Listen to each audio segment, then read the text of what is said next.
রাজনৈতিক পট পরিবর্তনের পর বেশ চাপের মুখে রয়েছে অর্থনীতি। মূল কাঠামোর বেশ কয়েকটি ক্ষেত্রে দেখা দিয়েছে নানা সংকট। ফলে অর্থ বছরের প্রথম 6 মাসে রাজস্ব ঘাটতি 57,500 কোটি টাকারও বেশি। গত ডিসেম্বর পর্যন্ত আদায়ের লক্ষ্য ছিল 2,14,143 কোটি, আর আদায় হয়েছে 1,56,419 কোটি। IMF এর যে ঋণের শর্তের ধারাবাহিকতায় ভ্যাট বাড়ানো হলেও তীব্র সমালোচনার মুখে তা পুনর্বিবেচনা করা হয়েছে। এদিকে অর্থ বছরের প্রথম 6 মাসে এডিবি বাস্তবায়ন মাত্র 18%, যা গেল বছরের একই সময়ের তুলনায় প্রায় 5% কম।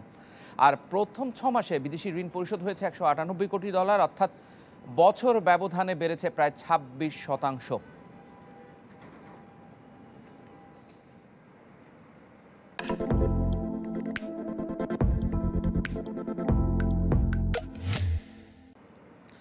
দর্শক, অর্থনীতির নানা বিষয় এবং নানা ক্ষেত্রের কি অবস্থা সেই বিষয়ে জানাতে আমাদের সাথে এই মুহূর্তে যুক্ত হচ্ছেন সরাসরি ডক্টর মোহাম্মদ আব্দুল মজিদ, সাবেক চেয়ারম্যান NBR। আপনাকে স্বাগত জানাচ্ছি ডক্টর মজিদ আমাদের এই সকালের বিজনেস 24 এর সংবাদে। আপনার কাছে আমার প্রথম প্রশ্ন সেটি হচ্ছে, আমরা নানা পদক্ষেপ দেখতে পেয়েছি, সংস্কারের কথাগুলো আসছে, আপনিও সেটির সাথে সরাসরি জড়িত। বেশ কয়েকটি পদক্ষেপও আমরা কিন্তু দেখতে পেয়েছি। সবকিছু মিলিয়ে অর্থনীতির এখন যে পরিস্থিতি, NBR থেকে শুরু করে অন্যান্য ক্ষেত্রে কেমন অবস্থা দেখতে পাচ্ছেন? ধন্যবাদ।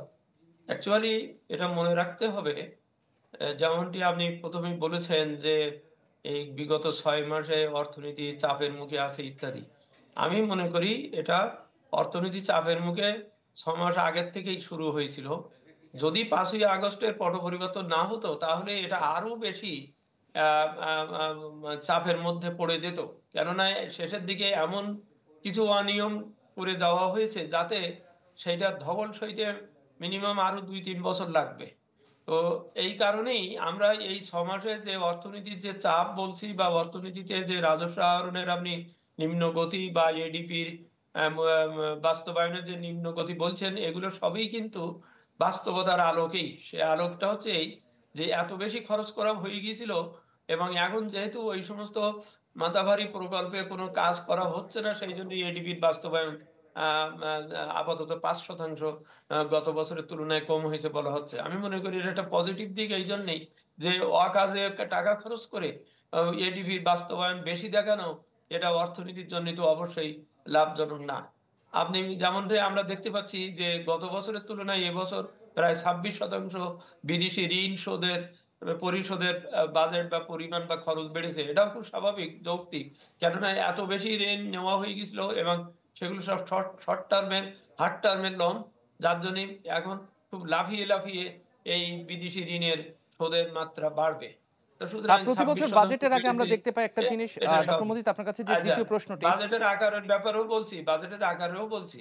এই সরকার, অন্তর্বর্তী সরকার যে বাজেটটি নিয়ে কাজ করছেন সেটি তো তৈরি করা পূর্ববর্তী সরকারের, এবং সেই সরকারের এমন একটি দৃষ্টিভঙ্গি নিয়ে তৈরি করা হয়েছিল, সেটা একটা নির্বাচনের বছর হলেও তারা একবারও বলেন নাই যে আমরা এই 6 মাসের জন্য দায়ী, পরের 6 মাস নতুন সরকার এসে করবে। অর্থাৎ তারা মনে করেছিলেন যে তারাই থাকবেন এবং তারাই এটা বাস্তবায়ন করবেন। সেইভাবে একটা খুব উচ্চ অভিলাষী একটা আমি মনে করি আত্মবিধ্বংসী একটি বড় বাজেট তৈরি করা হয়েছিল এবং সেটাই এখনো বাস্তবায়নের থাকতে হচ্ছে। এটা রিভিশনটা সেই জন্যই খুব গুরুত্বপূর্ণ হবে এবং সেটা হঠাৎ করে চটজলদি করে রিভিশন করাও যাবে না, কারণ এমন কিছু কিছু কাজ আমি তরকারি চুলায় চড়িয়ে দিয়েছি, এখন বলতে পারবো না যে এই তরকারি রান্না করবো না। হ্যাঁ, এই ধরনের অনেক বিষয় আছে। ডক্টর মজিদ, সুতরাং আপনার কাছে সেইটা দ্বিতীয় প্রশ্ন যেটি, সেটা হচ্ছে বাজেট সংক্রান্ত। আমরা বাজেটের আকার দেখছি বড় হচ্ছে, এবারও কিন্তু প্রায় ঘোষণা আসছে বা ঘোষণা আসতে পারে, আমরা শুনতে পাচ্ছি আকারটা আরো বড় হবে গতবারের তুলনায়। আমরা প্রতিবারই দেখি NBR এর কাছে একটা রাজস্ব ঘাটতির যে পরিমাণ, সেটি আসলে প্রতিবারই কিন্তু বড় হচ্ছে, সংখ্যাটা কিন্তু কম না। আপনার সাথে আমার অনেকবার এর আগেও কথার মাঝখানে কিন্তু উঠে এসেছে, বিভিন্ন ফোরামে উঠে এসেছে। NBR এর রাজস্ব আদায়ের যে কার্যক্রম, যে ধরনের দক্ষতা বিষয়ের আপনারা অনেক বছর ধরে বলে আসছেন, এখনো সেই একই কথা বলছেন।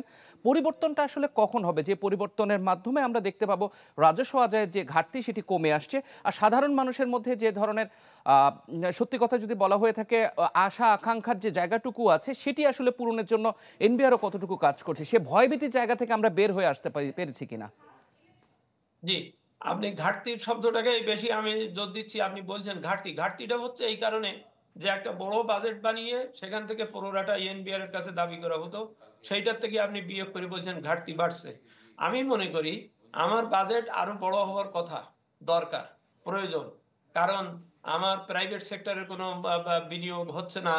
তারপরে সরকারি খাতে যদি আমার এই বিনিয়োগ না হয়, বিভিন্ন খাতে যদি আমি খরচ না করি, তাহলে আমার অর্থনীতি গ্রো করবে কি করে? সুতরাং বাজেট বড় হবে। কথা হচ্ছে যে সেই বাজেট এটা গুণগতভাবে, নিয়মতান্ত্রিকভাবে, স্বচ্ছতার সাথে, জবাবদিহিতার সাথে বাস্তবায়ন হচ্ছে কিনা সেখানেই। আমি একটা বড় বাজেট বানিয়ে তার অর্ধেক টাকা যদি আমি লোপাট করে ফেলি, তাহলে তো আমার অর্থনীতিতে কোনো কাজ হলো না। এখন যে বাজেটটা বড় করা হবে, বড় হওয়া উচিত হবে, সেটা গুণগত মানে সব দিক দিয়ে জবাবদিহিতার সাথে, স্বচ্ছতার সাথে ব্যয়িত হবে বলেই সেখান থেকে রিটার্ন ভালো আসবে। এবং ওইটা আসলেই ওর পুরোটা যে আমি এনবিআর এর যে রেভিনিউ যেটা বলা হবে, রেভিনিউকে সেইভাবেই সক্ষম, রেভিনিউ বোর্ডকে সেইভাবে সক্ষম হয়ে উঠতে হবে। অর্থনীতিতে কিন্তু টাকা আছে, টাকা নেওয়া হচ্ছে না, কর আদায় হচ্ছে না।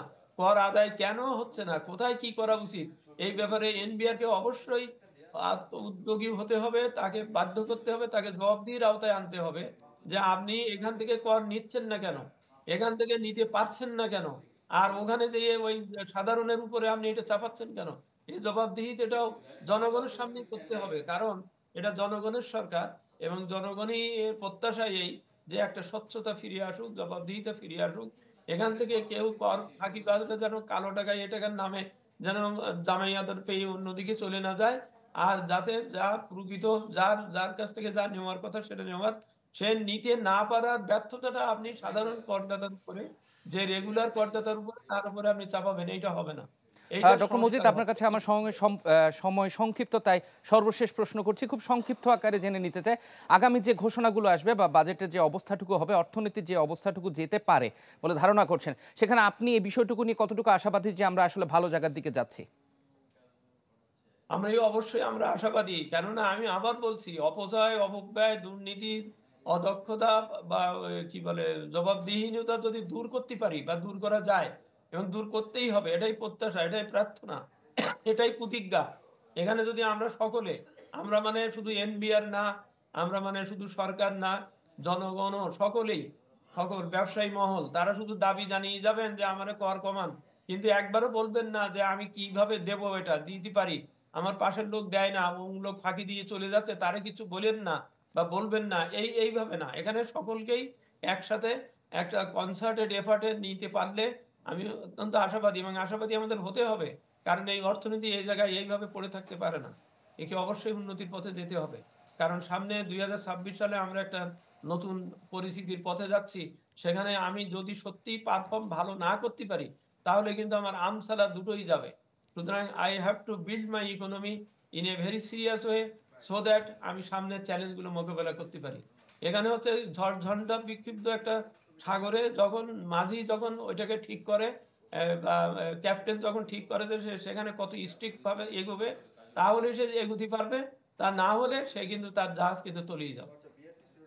ডক্টর মজিদ, আপনাকে ধন্যবাদ অর্থনীতির নানা দিক নিয়ে আমাদের সাথে আলোচনায় যুক্ত হওয়ার জন্য। দর্শক, অর্থনীতির নানা বিষয় নিয়ে আমাদের সাথে যুক্ত হয়েছিলেন এনবিআর এর সাবেক চেয়ারম্যান ডক্টর মোহাম্মদ আব্দুল মজিদ।